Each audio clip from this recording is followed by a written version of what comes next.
Assalamualaikum warahmatullahi wabarakatuh. Selamat pagi semua. Kami dari kelompok 2 Pendidikan Ekonomi UNY 2021 kelas B.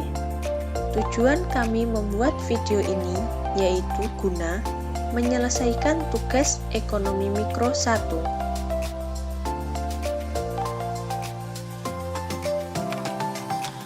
Perkenalkan anggota kelompok kami. Yang pertama yaitu Asifa Kurnia dengan NIM 21804241063. Yang kedua yaitu Natania Kaulan Syadida dengan NIM 21804241071. Yang ketiga yaitu Oktavia Kartikasari dengan NIM 21804241080. Yang keempat yaitu Indira Tunggadewi dengan NIM 21804241090.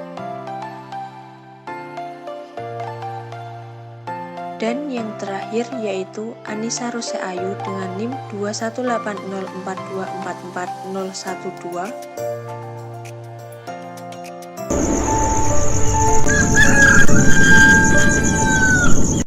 Selamat pagi anak-anak. Selamat pagi, Bu. Hari ini kita akan belajar tentang elastisitas. Baik, di sini saya akan menjelaskan mengenai pengertian dari elastisitas. Konsep dari elastisitas adalah respon jumlah barang yang diminta serta ditawarkan terhadap perubahan harga. Harga keseimbangan pasar sendiri ditentukan oleh titik pertemuan antara kurva permintaan dan kurva penawaran. Dalam kegiatan ekonomi, harga sebuah produk cenderung bersifat dinamis. Hal inilah yang disebut sebagai perubahan harga. Dilansir dari buku ekonomi karya Nurul Optima, konsep elastisitas digunakan untuk mengukur seberapa besar reaksi konsumen terhadap perubahan harga. Selain itu, elastisitas juga digunakan untuk meramalkan apa yang akan terjadi jika barang atau jasa dinaikkan harganya. Pengetahuan tentang dampak perubahan harga terhadap permintaan sangatlah penting, terutama bagi produsen. Elastisitas harga permintaan. Elastisitas harga permintaan adalah suatu pengukuran kuantitatif yang menunjukkan sampai di mana besarnya pengaruh perubahan harga terhadap perubahan permintaan. Ketika harga sebuah barang turun, jumlah permintaan terhadap barang tersebut biasanya naik. Sedangkan semakin rendah harganya, semakin banyak benda itu dibeli. Elastisitas permintaan ditujukan dengan rasio persen perubahan jumlah permintaan dan persen perubahan harga, yakni dengan rumus EH sama dengan Q2 dikurangi Q1 dibagi Q1, lalu dibagi dengan P2 dikurangi P1 dibagi P1, kemudian dikalikan 100%, di mana jika dijabarkan sebagai berikut.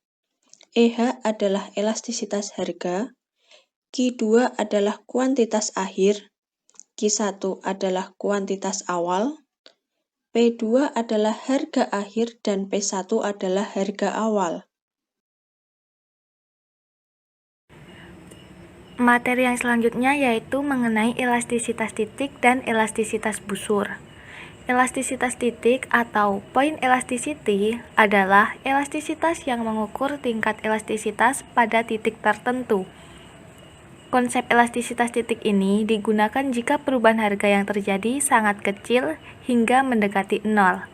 Tetapi konsep ini kurang akurat jika perubahan harga yang terjadi relatif besar. Nah, dalam kasus ini lebih tepat jika diukur dengan menggunakan elastisitas busur.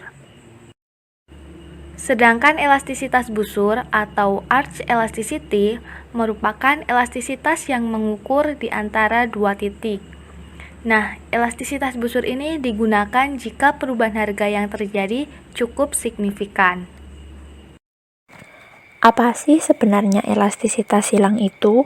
Elastisitas silang sebenarnya mengukur seberapa besar dalam bentuk persen kuantitas permintaan dari suatu barang berubah terhadap perubahan dari harga barang lainnya. Baik, saat ini saya akan menjelaskan mengenai elastisitas harga penawaran. Sebelumnya, penawaran merupakan jumlah sebuah produk atau jasa yang ditawarkan oleh produsen kepada konsumennya. Sehingga apa itu elastisitas harga penawaran? Yang merupakan pengaruh perubahan harga terhadap besar kecilnya jumlah barang yang ditawarkan, atau merupakan sebuah tingkat kepekaan perubahan jumlah barang yang ditawarkan terhadap perubahan harga barang. Jadi ketika sebuah harga barang tersebut berubah, kita akan menghitung seberapa pekanya jumlah barang tersebut yang akan ditawarkan itu berubah oleh produsen. Nah, apakah sudah memahami elastisitas? Sudah, Bu.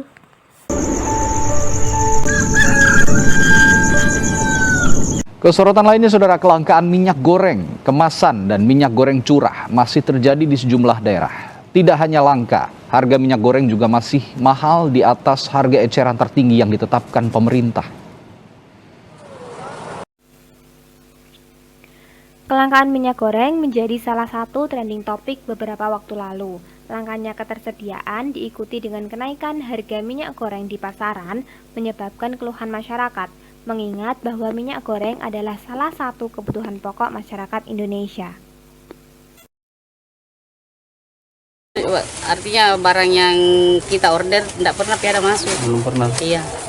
Banyak warga yang datang cari. Banyak datang cari tapi tidak ada barang. Tidak ada barang. Harga turun tapi tidak ada barang.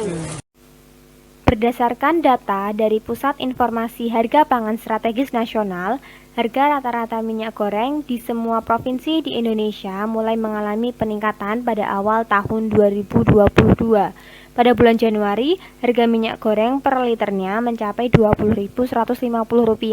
Nah, pada bulan selanjutnya, harga minyak goreng rata-rata turun menjadi Rp18.800. Pada bulan Maret, minyak goreng ini kembali mengalami kenaikan menjadi Rp20.850. Dan pada bulan April ini, minyak goreng mencapai harga rata-rata tertinggi yaitu Rp24.300. Seperti kita ketahui bahwa minyak goreng adalah salah satu kebutuhan pokok masyarakat Indonesia. Bila dilihat melalui konsep elastisitas, minyak goreng ini memiliki koefisien elastisitas yang tidak elastis. Artinya bahwa perubahan harga yang signifikan tidak terlalu banyak mengubah perubahan kuantitas yang diminta oleh masyarakat. Oleh karena itu, walaupun kenaikan harga minyak goreng yang terjadi di mana-mana, perubahan konsumsi minyak goreng oleh masyarakat Indonesia tidak terlalu berpengaruh karena minyak goreng adalah salah satu komoditas pokok yang ada di Indonesia. Hal ini sejujurnya sangat disayangkan mengingat Indonesia merupakan negara eksportir kelapa sawit terbesar di dunia, di mana kelapa sawit merupakan bahan baku pokok dari minyak goreng. Nah, menurut data dari Kementerian Pertanian, total nilai ekspor kelapa sawit dari Indonesia mencapai 17,36 miliar US dollar pada tahun 2020. Nah, apa sih sebenarnya penyebab dari kelangkaan minyak goreng ini?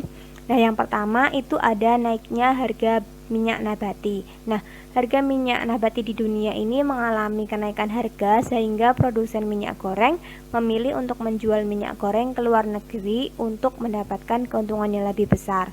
Lalu yang kedua ada kurangnya persediaan dan sulitnya distribusi logistik. Yang ketiga adanya mafia minyak goreng dan yang keempat ada penimbunan minyak goreng oleh beberapa oknum tertentu. Lantas, apa saja yang sudah diupayakan pemerintah untuk mengatasi hal tersebut? Nah, yang pertama, pemerintah menerbitkan Peraturan Menteri Perdagangan Nomor 11 Tahun 2022 tentang penetapan harga eceran tertinggi minyak goreng.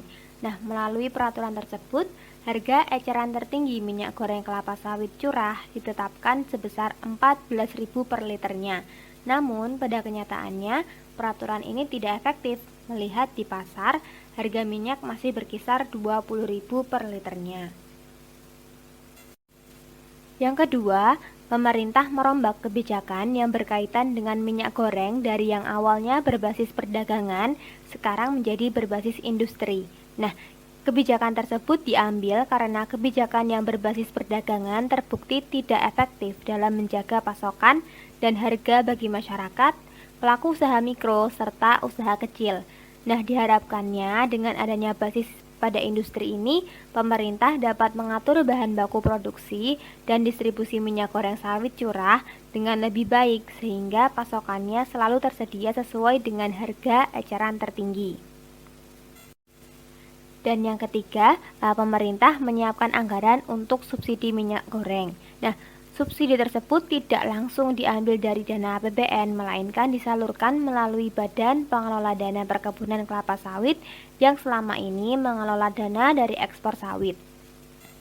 Nah, selain 3 hal tersebut, ada beberapa hal yang dapat dilakukan oleh pemerintah untuk mengatasi kelangkaan minyak goreng. Yang pertama, dengan menaikkan pajak ekspor minyak goreng. Harga minyak goreng dunia sedang mengalami kenaikan, oleh karena itu pemerintah perlu menyeimbangkan kebutuhan di dalam negeri. Dengan menaikkan pajak ekspor minyak goreng, maka akan mengurangi motivasi produsen domestik untuk mengekspor minyak ke luar negeri dengan adanya tingginya pajak. Nah, yang selanjutnya pemerintah dapat melakukan operasi pasar. Nah, dengan melakukan operasi pasar dalam jangka pendek, pemerintah dapat memastikan pasokan minyak goreng dalam negeri terpenuhi dengan harga yang wajar. Selanjutnya, berdasarkan berita dan data yang telah dipaparkan, dapat disimpulkan bahwa minyak goreng merupakan barang yang termasuk barang pokok bagi konsumen. Pada saat terjadi kenaikan harga yang signifikan, tingkat pembelian dari minyak goreng tidak berubah secara signifikan, sehingga dapat digolongkan sebagai barang primer atau pokok dengan koefisien elastisitasnya adalah inelastis.